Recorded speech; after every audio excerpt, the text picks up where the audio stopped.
Hola, mi nombre es José Roberto Rodríguez y es un gusto compartir contigo. Lección número 12, titulada El llamado a estar firmes. El texto bíblico base para el estudio de esta semana se encuentra en el libro de Efesios, el capítulo 6, los versos 10 y 11, en los cuales leemos lo siguiente. Por lo demás, hermanos míos, fortalézcanse en el Señor y en el poder de su fuerza. Vístanse de toda la armadura de Dios para que puedan estar firmes contra las artimañas del diablo. Con ojos irritados, el siervo sale a los tropezones de su recámara y ve un espectáculo alarmante. Un ejército grande, bien pertrechado y hostil, con gente de a caballo y carros. Al hablar al profeta Eliseo, balbucea la noticia, junto con una pregunta agobiante. Señor mío, ¿qué haremos? Eliseo responde, no temas, porque más están con nosotros que con ellos. Una respuesta que no hace eco en el rostro del siervo. Eliseo le pide que se acerque y ora por él. Te ruego, Señor, que abras sus ojos para que vea. La oración del profeta recibe una respuesta inmediata. El siervo vuelve a subir por la escalinata de la muralla, pero esta vez se descorre el velo entre lo visible y lo invisible. Ahora no ve un ejército, sino dos. El Señor abrió los ojos del criado y vio el monte lleno de gente de a caballo y de carros de fuego alrededor de Eliseo. Todo esto según Segunda de Reyes, el capítulo 6, los versos 15 al 17. Al redactar Efesios 6, 10 al 20, Pablo ora para que los creyentes puedan ver plenamente la realidad del gran conflicto y recibir la esperanza que ella les revela. Estudiemos la resonante conclusión de Pablo en su carta en Efesios, el capítulo 6, los versos 10 al 20. Por lo demás, hermanos míos, fortaleceos en el Señor y en el poder de su fuerza. Vestíos de toda la armadura de Dios para que podáis estar firmes contra las acechanzas del diablo.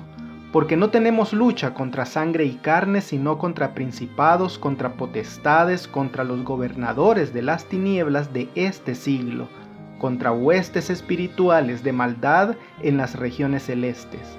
Por tanto, tomad toda la armadura de Dios para que podáis resistir en el día malo y habiendo acabado todo, estar firmes.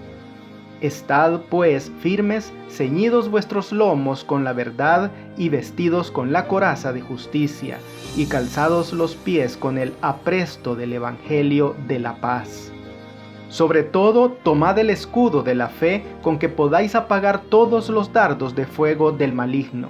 Y tomad el yelmo de la salvación y la espada del Espíritu, que es la palabra de Dios, orando en todo tiempo con toda oración y súplica en el Espíritu, y velando en ello con toda perseverancia y súplica por todos los santos, y por mí, a fin de que al abrir mi boca me sea dada palabra para dar a conocer con denuedo el misterio del Evangelio, por el cual soy embajador en cadenas, que con denuedo hablé de él como debo hablar. ¿Qué significa el grito de guerra de Pablo para nosotros hoy como combatientes en el gran conflicto? Pablo concluye Efesios con un llamado a luchar e insta a los creyentes a adoptar una postura en la guerra de la iglesia contra el mal. Comienza con una exhortación general a fortalecerse en el Señor, que repite como un llamado a vestirse de toda la armadura de Dios. Él apoya este llamado al especificar un propósito para poder resistir las artimañas del diablo y al ofrecer una justificación. La batalla es contra las poderosas fuerzas espirituales del mal. Con más detalle, luego Pablo vuelve a emitir el llamado a tomar las armas. Los creyentes deben vestirse de toda la armadura de Dios para mantenerse firmes en la batalla, ajustarse el cinturón, colocarse la coraza, el calzado, el escudo, el yelmo y la espada. Pablo invita a los creyentes ahora totalmente armados y listos para entrar en combate a hacer lo que harían los soldados en el antiguo campo de batalla, es decir, orar.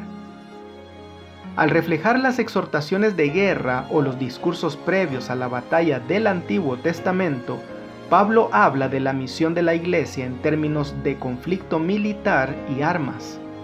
Pablo señala esto en su primer mandato general: fortalézcanse en el Señor y en el poder de su fuerza.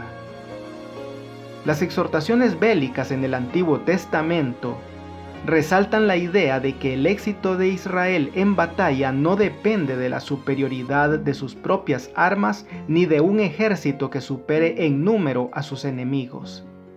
La victoria es consecuencia de la dependencia de la presencia y el poder de Dios. La clave del éxito no era la confianza en sí mismos, sino la confianza firme en el poder de Dios y en su provisión para el éxito. Pablo hace un uso audaz de estos temas para exhortar a los creyentes a, número 1, ser activos en la búsqueda de la misión de la iglesia.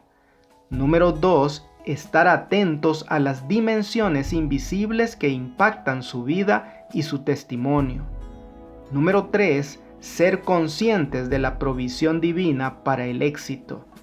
Y número 4, estar siempre alertas a la importancia de la unidad y la colaboración entre los creyentes.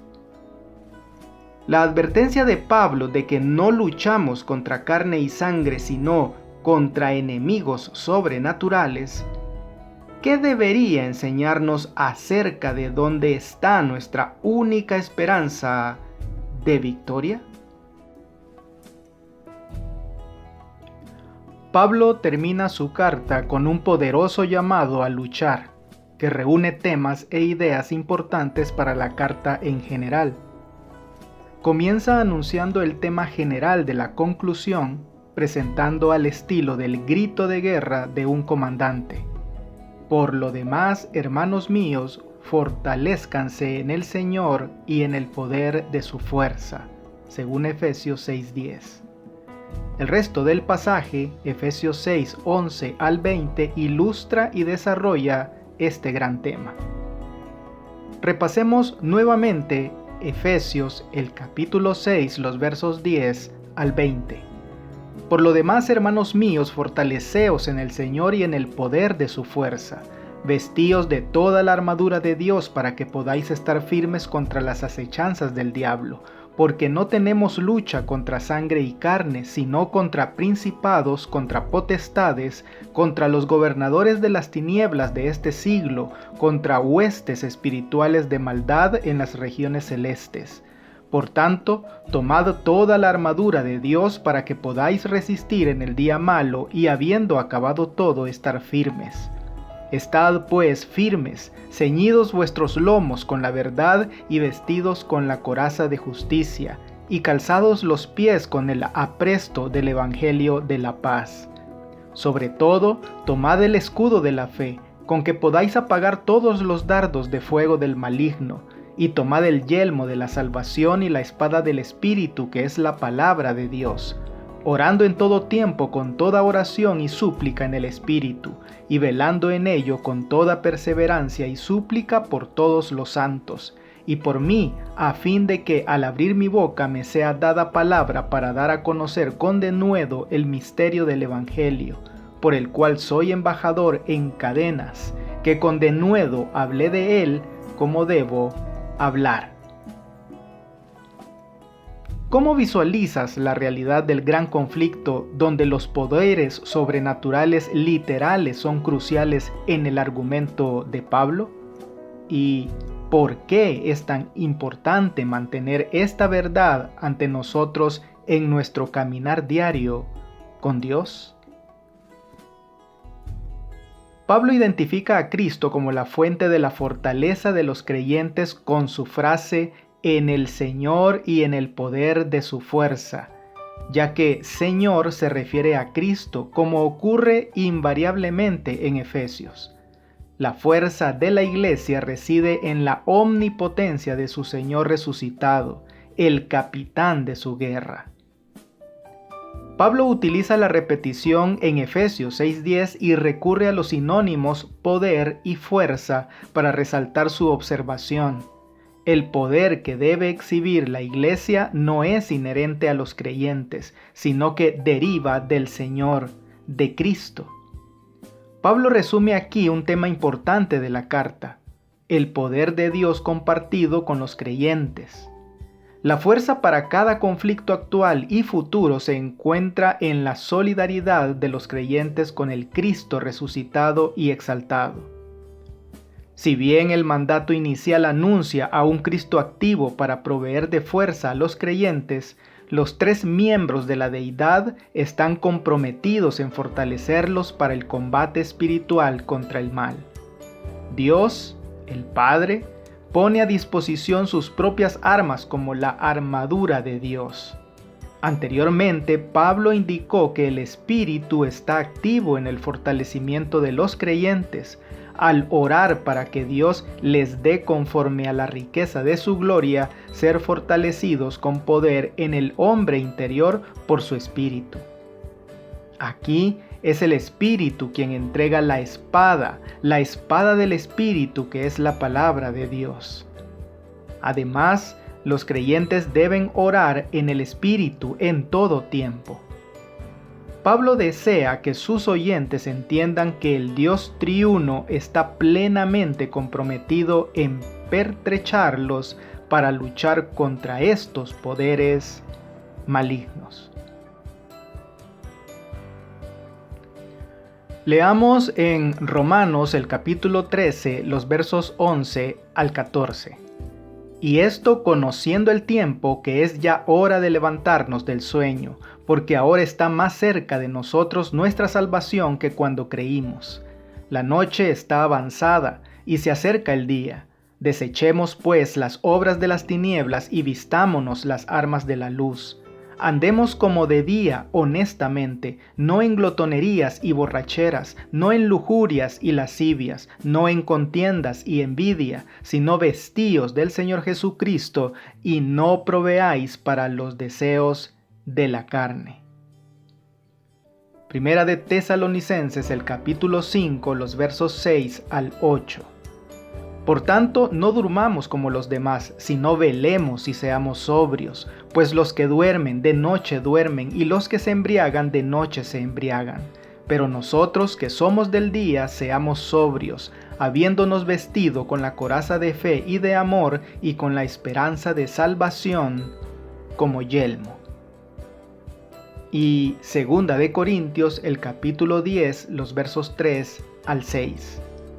Pues aunque andemos en la carne, no militamos según la carne, porque las armas de nuestra milicia no son carnales, sino poderosas en Dios para la destrucción de fortalezas, derribando argumentos y toda altivez que se levanta contra el conocimiento de Dios, y llevando cautivo todo pensamiento a la obediencia a Cristo, y estando prontos para castigar toda desobediencia cuando vuestra obediencia sea perfecta.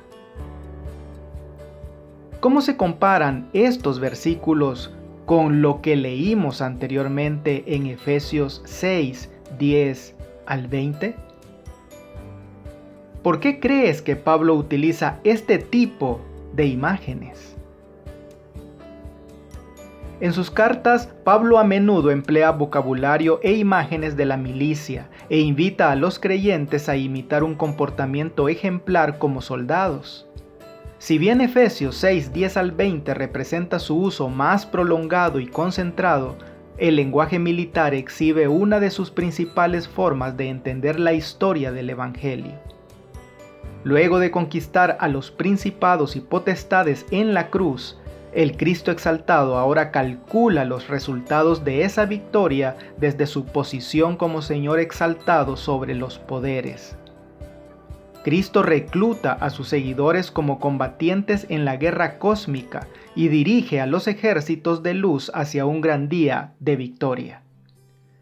Si recopilamos los usos que hace Pablo del simbolismo militar, vemos que él entiende el conflicto entre el bien y el mal como una guerra cósmica de larga duración.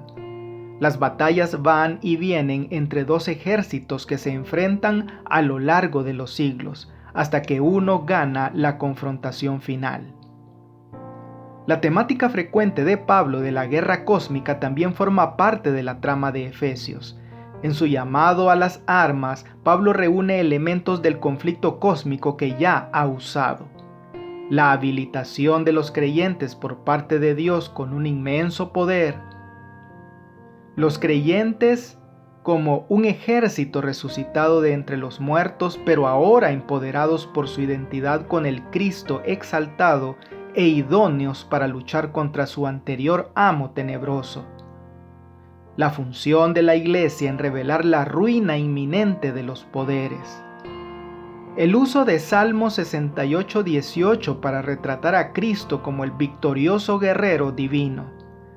Y el llamado a los creyentes a vestirse con la ropa del Evangelio. Cuando se nos llama a ponernos toda la armadura de Dios, estamos bien preparados para comprender el papel central del conflicto cósmico, pero también debemos permanecer firmes en la seguridad que tenemos de participar en la victoria final de Cristo. ¿Cuáles son algunas de las formas en que personalmente has experimentado la realidad no solo de este conflicto cósmico, sino también de la victoria que podemos reclamar como propia en Jesús? ¿Por qué entendemos que su victoria en nuestro favor es fundamental para nuestra esperanza y experiencia? Leamos una vez más en el libro de Efesios el capítulo 6, los versos 10 al 20, y observemos cada vez que Pablo utiliza alguna forma de la frase estar o quedar firmes. Por lo demás, hermanos míos, fortaleceos en el Señor y en el poder de su fuerza, vestíos de toda la armadura de Dios para que podáis estar firmes contra las acechanzas del diablo. Porque no tenemos lucha contra sangre y carne, sino contra principados, contra potestades, contra los gobernadores de las tinieblas de este siglo, contra huestes espirituales de maldad en las regiones celestes. Por tanto, tomad toda la armadura de Dios, para que podáis resistir en el día malo y habiendo acabado todo, estar firmes. Estad pues firmes, ceñidos vuestros lomos con la verdad y vestidos con la coraza de justicia, y calzados los pies con el apresto del Evangelio de la paz. Sobre todo, tomad el escudo de la fe, con que podáis apagar todos los dardos de fuego del maligno, y tomad el yelmo de la salvación y la espada del Espíritu, que es la palabra de Dios, orando en todo tiempo con toda oración y súplica en el Espíritu, y velando en ello con toda perseverancia y súplica por todos los santos, y por mí, a fin de que al abrir mi boca me sea dada palabra para dar a conocer con denuedo el misterio del Evangelio, por el cual soy embajador en cadenas, que con denuedo hablé de él como debo hablar. ¿Por qué la frase de estar firmes o esta idea es tan importante para Pablo? Debemos entender la metáfora militar de Pablo en el contexto del antiguo campo de batalla. ¿Qué significaba estar firmes? ¿El verbo sugiere solo una postura defensiva? Los discursos bélicos incluidos en los escritos de Tucídides, uno de los grandes autores clásicos de la literatura bélica, destacan 3 acciones sucesivas que deben darse para que un bando salga victorioso. Número 1. los soldados deben cerrar con el enemigo, lo que significa que deben marchar al encuentro de sus enemigos. Número 2. Luego deben atacar y mantenerse firmes o defender nuestra posición, luchando cuerpo a cuerpo con sus enemigos. Y número 3. Finalmente, deben hacer retroceder al enemigo. El momento clave de una batalla en la antigüedad se daba en la segunda de estas tres acciones, cuando las dos catervas opuestas chocaban entre sí, en una terrible cacofonía de bronce, madera y carne, todo aplastado, a la que el antiguo autor Jenofonte hace referencia como ese espantoso choque. Mantenerse firmes, defender la posición en ese momento estratégico, era el gran desafío de la batalla en la antigüedad. En el combate cuerpo a cuerpo que se producía, cada bando buscaba impulso para el empujón. El llamado a las armas de Pablo refleja un combate en el que los soldados estaban agrupados, dando y recibiendo cientos de golpes a quemarropa. Esto lo confirma la descripción que hace Pablo de la batalla de la iglesia contra sus enemigos como un combate de lucha libre. Y en su uso intensivo del verbo estar firmes en el versículo 13, para que puedan resistir en el día malo, nos dice. Esta no es una postura relajada. Entonces, estar firmes es participar vigorosamente en la batalla, empleando todas las armas en el combate cuerpo a cuerpo, un hecho obvio a partir de las imágenes militares de la exhortación anterior de Pablo de estar firmes en un mismo espíritu, combatiendo unánimes por la fe del Evangelio. En algún momento lee Hebreos el capítulo 12, el verso 4. ¿Cómo ayuda ese versículo a resumir lo que significa permanecer en el Señor? ¿Y cuál es la naturaleza colectiva de esta postura también? ¿Cuál crees que es el propósito de Pablo al enumerar una serie de títulos para los poderes espirituales malignos descritos en los siguientes textos? Efesios capítulo 1, verso 21. Sobre todo principado y autoridad y poder y señorío y sobre todo nombre que se nombra, no solo en este siglo, sino también en el venidero. Capítulo 3, verso 10. Para que la multiforme sabiduría de Dios sea ahora dada a conocer por medio de la Iglesia a los principados y potestades en los lugares celestiales. Y ya anteriormente habíamos estudiado en el libro de Efesios el capítulo 6, los versos 10 al 20. Pablo describe nuestra lucha usando una palabra griega para la competencia entre luchadores, palé. Dado que la lucha se consideraba una excelente preparación para la batalla, esta es una descripción adecuada del combate arma a arma y cuerpo a cuerpo que tiene lugar cuando los ejércitos chocan. Pablo enfatiza la realidad de la estrecha lucha de los creyentes contra los poderes del mal. Estos son los títulos que él les da. En Efesios 1:21, todo principado o todo gobierno, toda autoridad, todo poder, todo señorío y todo nombre que se nombra. En Efesios 3:10, los principados y las potestades. Y en Efesios 6:12, principados, potestades, los gobernadores de este mundo de tinieblas y malos espíritus de los aires. En sus amplias descripciones, Pablo afirma que todos los poderes malignos y sobrenaturales están subyugados a Cristo. Sin embargo, en cualquier batalla nunca es una buena estrategia subestimar las fuerzas del bando contrario. Pablo advierte que no solo nos confrontamos con enemigos humanos, sino con malos espíritus de los aires, dirigidos por un general astuto, el diablo. Sin embargo, aunque debemos estar alertas contra nuestros poderosos enemigos, no debemos dejarnos intimidar por ellos. Dios está presente con nosotros en la batalla y nos ha provisto de las mejores armas, su propia armadura, la armadura de Dios. Él ha puesto a nuestra disposición su verdad, justicia, paz, fe y salvación, y al Espíritu Santo.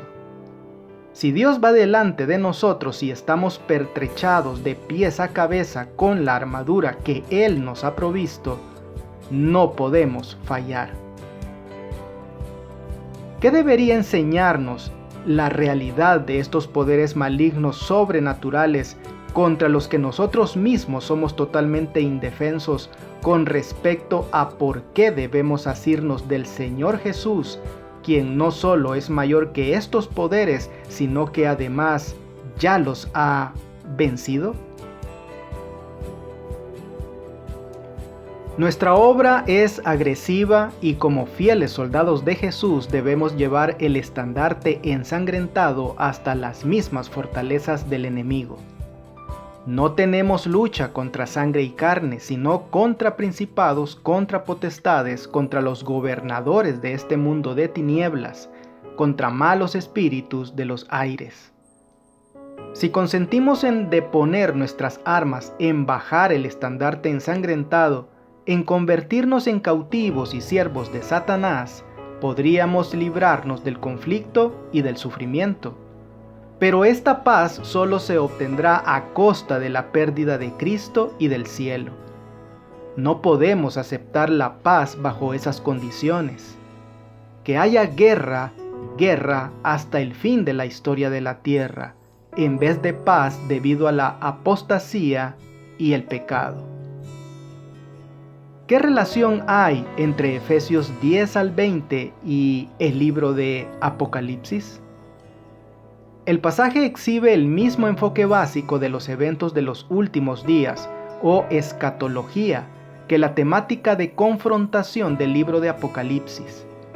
En ambos, el pueblo de Dios está bajo ataque del enemigo, que está en los aires y es activo y poderoso en el presente eón o era. En ambos, el pueblo de Dios se siente alentado por la imagen del eón futuro. Además, ambos escenarios apuntan explícitamente a la batalla final cuando el enemigo será vencido por completo, después de lo cual se establecerá para siempre el nuevo eón, una nueva era en la que el glorioso estado final del pueblo de Dios y la condenación eterna del enemigo serán evidentes. Y ahora, algunas preguntas para dialogar. ¿Cuándo te has enfrentado más claramente a los poderes de las tinieblas? ¿Y qué estrategias descubriste que son más útiles en esos momentos? Sobre la base de Efesios 6, 10 al 20, ¿cómo aconsejarías a alguien que se muestra especialmente oprimido por los malos espíritus de los aires? ¿Cómo discernimos y rechazamos mejor las artimañas del diablo? Por ejemplo, ¿con qué frecuencia te sientes dispuesto a renunciar a tu fe porque sientes que eres demasiado pecador, demasiado corrupto para ser salvo? ¿Quién está poniendo ese pensamiento en tu mente? ¿Cristo o las fuerzas de las tinieblas? Especialmente en momentos como ese, ¿por qué debes reclamar muchas de las maravillosas promesas que recibimos en Jesús? Amigo y amiga, la pluma inspirada nos termina recordando que ha llegado el tiempo cuando debemos saber por nosotros mismos por qué creemos lo que creemos. Debemos estar revestidos de la justicia de Cristo si queremos permanecer firmes frente a la iniquidad que prevalece. Debemos mostrar nuestra fe por medio de nuestras obras. Que Dios te bendiga. No olvides apoyar este ministerio suscribiéndote a mi canal de YouTube. Con esto tendrás acceso a un video resumen completamente ilustrado y animado de la lección de escuela sabática para adultos al inicio de cada semana. Espero tus likes y tus comentarios de la lección. Bendiciones.